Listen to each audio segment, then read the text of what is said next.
ሰላም ሰላም ውድና የተከበራችሁ የቻናሌ ተከታታዮች እንዴት ናችሁልኝ? ሁሉ ሰላም ነው? ይኸውላችሁ ዛሬ ደግሞ በአዲስ ነገር መጥቻለሁ። ሂና ልበጠብጥ ነው። እንግዲህ እንዳያችሁት ሂና ለፀጉራችን በጣም ቆንጆ ነው። ለፀጉራችንም ለፊታችንም በጣም አስፈላጊ ነገር ነው እና እንግዲህ ዛሬ ፀጉሬን ለመቀባት ወደዚህ ወደ እናንተ ለማሳየት መጥቻለሁ። ምክንያቱም ከዚህ በፊት እኔ ሂና የምበጠብጠው በእንትን ነበር፣ በሻይ ቡና ፈላና አተላውን ደፍቼ እንትን ብዬ ማለት ነው ውሃውን ብቻ እጠቀማለሁ። ግን አሁን እንደዛ ሳደርግ ምንም አይነት ብዙም ለውጥ የለውም፣ ለውጥ አላገኘሁበትም። አሁን ግን እስቲ በውሃ ብቻ ራሱ ወረቀቱ በውሃ ብቻ በጥብጭኝ ይላል። በውሃ ብቻ ነው መበጥበጥ ያለባችሁ ብሎ ራሱ እዚህ ላይ አንብቤ ማለት ነው በውሃ ልሞክር ነው ማለት ነው። እና ሂና በጣም ቆንጆ ነው ለፀጉራችን፣ እንትን ይሰጣል፣ እንደ ምግብ በሉት። ለፀጉራችን በጣም ያፋፋል፣ ውበት ይሰጠዋል፣ ራሱ ከለሩን ያሳምረዋል። ናቹራል ነገር ስለሆነ ያው እንደምታውቁት ከህንድ ሀገር ነው የሚመጣው ብዙ ጊዜ እና እንደምታዩት በጣም ቆንጆ ነው። እኔም እንግዲህ ዛሬ ልበጠብጥ ነው ማለት ነው። አዘጋጅቼ ትንሽ ሰዓት ቆይቼ እጠቀማለሁ ማለት ነው። ግን ያው በጥብጣችሁ ወዲያው መቀባቱ ብዙም እንትን የለውም። ትንሽ ስታስቀምጡት ግን ራሱ እየተብላላ ሲመጣ ለፀጉራችሁ በጣም ቆንጆ ይዘት ይኖረዋል ማለት ነው። እና ቤተሰቦቼ ይኸው እንግዲህ መበጠበጣት እችል ነው፣ አላበዛም። ምክንያቱም ከበዛ ፀጉሬ ስስ ስለሆነ በጣም መሸከም ያቀተኛልም። ሁለተኛም ነገር ደግሞ ጥቅም የለውም መብዛቱ። ዋናው ምንድነው በደንብ ከቆዳችሁ ጀምራችሁ በደንብ እሽት አድርጋችሁ መቀባት ነው። ያው ስቀባ ደግሞ አሳያችኋለሁ እንዴት እንደምቀባ። ሌላው ቀር ፊታችሁን ራሱ ብትቀቡት ምንም አይነት ጉዳት አያመጣም።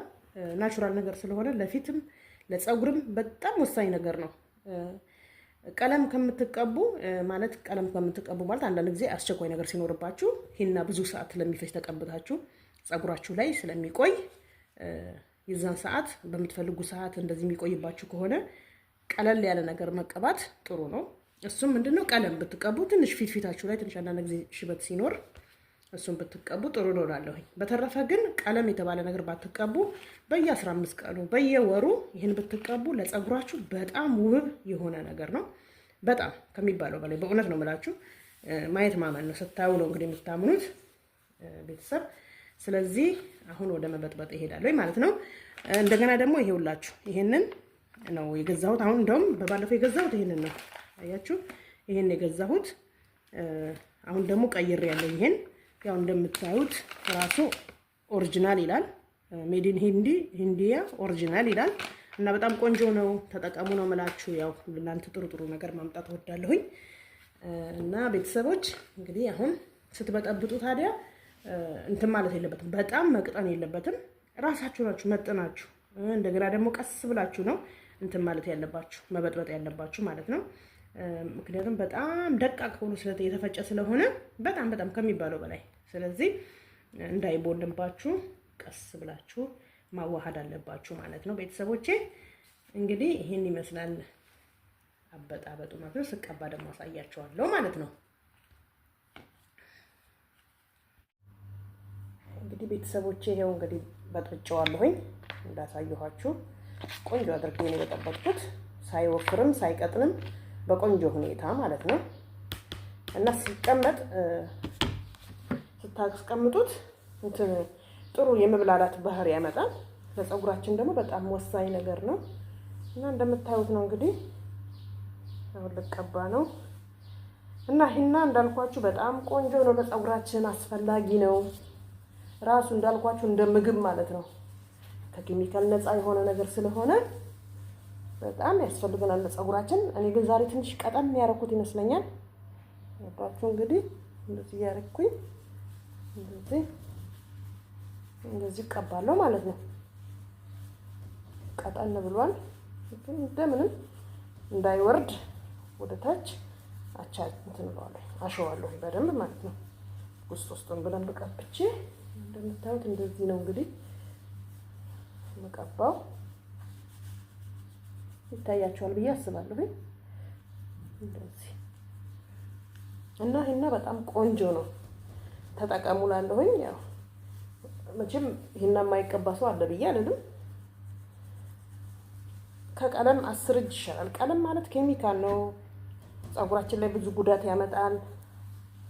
ለፀጉራችን ውበት ግን ይሰጠዋል፣ ወዲያው ውበት ይሰጠዋል። ግን ውበት ቢሰጥም ለፀጉራችን ግን ጉዳት አለው። ኬሚካል ነገር ስለሆነ የሚሰራው በኬሚካል ነገር ስለሆነ በጣም ፀጉራችንን ይጎዳዋል ማለት ነው። እንግዲህ እንዳያችሁት ይሄው እንደዚህ ያደረኩኝ ይኸውላችሁ ቀባለሁ ማለት ነው። እኔ አሁን ምንም አልጨመርኩበትም፣ ስበጠብጥ አይታችኋል። እንግዲህ ይሄ ደግሞ አዲስ የገዛሁት ስለሆነ በውሃ ብቻ ነው የሚለው ሆላው ላይ ማለት ነው። እና ምናልባት በውሃ ብቻ የተባለበት ምክንያት ይኖረዋል ከሚል ነው። ገብቷችኋል? ስለዚህ እንደዚህ አድርጋችሁ ፀጉራችሁን ተንከባከቡ ቤተሰቦቼ። እንትን ካለ ደግሞ ፊታችሁን ብትቀቡት በጣም ቆንጆ ነው።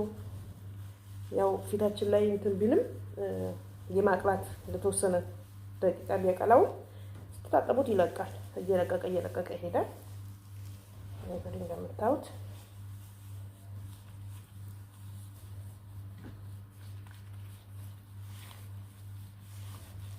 ወንዶች እኮ ወደው አይደለም በጣም የሚጠቀሙት። እነሱ አሁን የሚሸት ዕቃ ነገር ምናምን ነገር በጣም እንትን ይላሉ ይጠቀማሉ። ሽታው ግን ያው እንትን ቢልም የፀጉር ቅባታቸው ራሱ በጣም ይሸታል ከሚባለው በላይ። ግን ለፀጉራቸው አይታችኋል እንግዲህ ፀጉራቸው ተወዳዳሪ የላቸውም በፀጉር ማለት ነው። ገብቷቸዋል። እንደውም ከነሱ ጋር እየመጣለም እንዲህ ወደኛ ጋር የሚሸጠው ወደ እኛ ሀገር ማለት ነው።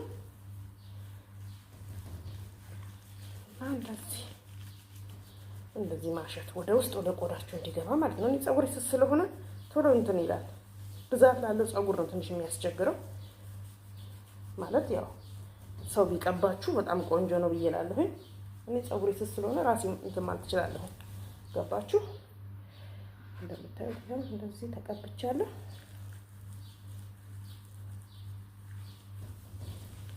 እዚህ ግን ደግሞ አታብዙ። ስትበጠብጡ በመጠኑ በጥብጡ፣ በፀጉራችሁ ልክ መበጥበጥ። እሺ አሁን እዚህ ጋር ነው አንድ ጠብ ያለችብኝ እንጂ ሌላ ቦታ ምንም ጠብ አላለም። እንደምታዩት ይሄው እዚህ ጋር እንደዚህ አድርጌ እቀባለሁኝ። እና ፀጉራችሁን ተንከባከቡ ከምንም በላይ። ደግሞ ትንሽ እንደኛ ተለቅ ላሉት ደግሞ ቀለም ሳይሆን እንደዚህ ሂና ነው ያስፈልጋል ብዬ ነው የማስበው። እንግዲህ ብዙ ሰዎች ሲቀቡ ማየው ሂና ነው። ለምን እንዳትሉ እንጂ። እና ቤተሰብ ይላችሁ እንደዚህ እንዲሽት አድርጋችሁ ነው ውስጡንም በደንብ ነው ማሸት እንዲታያችኋል ብዬ አስባለሁ። ዳርዳሩንም በደንብ እቀባዋለሁ እንደዚህ በማሸት። ይሄን ባይገርማችሁ አንድ ቀን ሙሉ ተቀብታችሁ ላያችሁ ላይ ቢቆይ ምንም አይነት ችግር አይፈጥርም። ምንም አይነት እንደውም በጣም ቆንጆ ነው ለፀጉራችሁ ለቆዳችሁ በጣም። ምክንያቱም የተፈጥሮ እንትን ስለሆነ የተፈጥሮ ቅጠል ስለሆነ ምንም አይነት ጉዳት አያመጣም።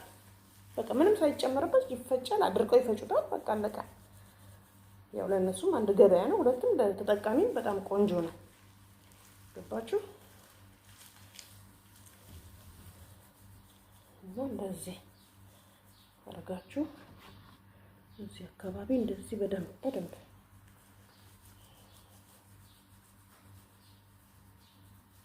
ያው እኔ ራሱ አቀባቡ ስለምችል እንጂ አንዳንድ ሰዎች አቀባብ አይችሉም፣ ራሳቸውን መቀባት አይችሉም፣ ይከብዳቸዋል። እኔ ግን ያው ከልምድ ራሴን ስለምል ራሴን የምቀባው። ገባችሁ? ያው ሰው እንደቀባኝ አድርጌ ነው የምቀባው እና ቆንጆ ይይዝልኛል። ከለሩ ራሱ ሲያምር ብታዩ፣ በፀሐይ እንዲስትወጡ ፀሐይ ላይ እንዲስታዩት የሆነ ውበት አለው፣ የሆነ እንትን ያምራል። ገባችሁ? አሁን ይሄን እንዲህ ካደረኩ በኋላ እንደዚህ አደርጋለሁ። ከዛ ይሄንን ደግሞ ፊቴን በራሱ አያችሁ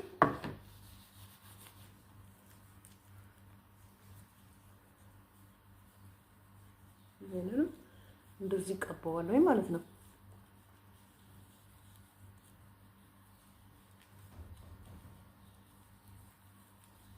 ስትቀቡ ደግሞ ሽት አድርጉት።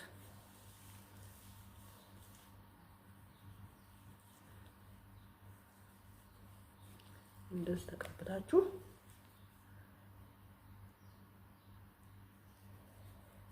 ያው እንደዚህ ማለት ነው። በጣም ቆንጆ ነው ለፊታችንም ለቆዳው።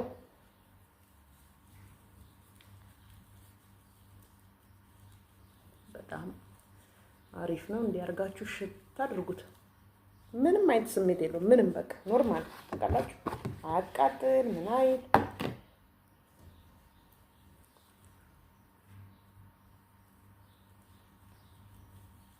አያችሁ እንደዚህ አድርገን እንዲህ ተቀብተን ፊታችንን ፀጉራችንን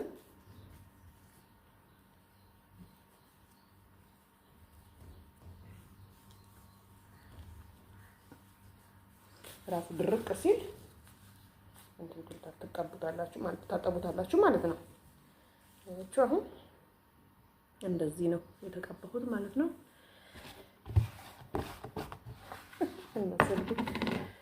እና ቤተሰቦቼ ይኸው እንዳያችሁት ነው እንግዲህ ዛሬ ይሄን አቀባቤን ይኸው እንደዚህ በቃ አንዳንድ ፊታችን ላይ ጠቆር ያለ ነገር ሲኖር እንደዚህ ኬሚካል የሌለው ነገር እንዲህ ብንጠቀም ጥሩ ነው ብዬ እላለሁኝ። ቤተሰብ እንዳያችሁት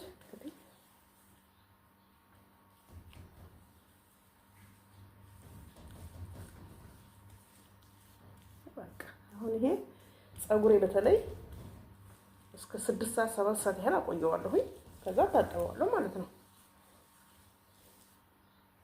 ያው ፊቴ ግን ያው ራሱ ይደርቃል ላውሬ እንደ ማስክ ማለት ነው። ከዛ በቃ ታጠበዋለሁ። ፊቴ አይቆይም እና ይሄን ይመስላል ቤተሰቦቼ እንዳያችሁት የዛሬ የሂና አቀባቤን። ከዚህ በፊት ፊቴን አልቀባም ነበር፣ አሁን ነው መቀባት የጀመርኩት። እና በተረፈ ኮሜንት፣ ሼር፣ አስተያየት አድርጉ። ከወደዳችሁት እናንተ ሞክሩት። ያው ሰው በፍላጎቱ ነው። ፊታችሁን መቀባትም አለመቀባትም የእናንተ ውሳኔ ነው። እኔ ባልኳችሁ ሳይሆን እኔ ግን ስለተጠቀምኩበት ነው ወደ እናንተ ያመጣሁት። እና በተረፈ ወዳችኋለሁ የሀገሬ ልጆች፣ ሰላማችሁን ያብዛልኝ። አስተያየታችሁን ጠብቃለሁ።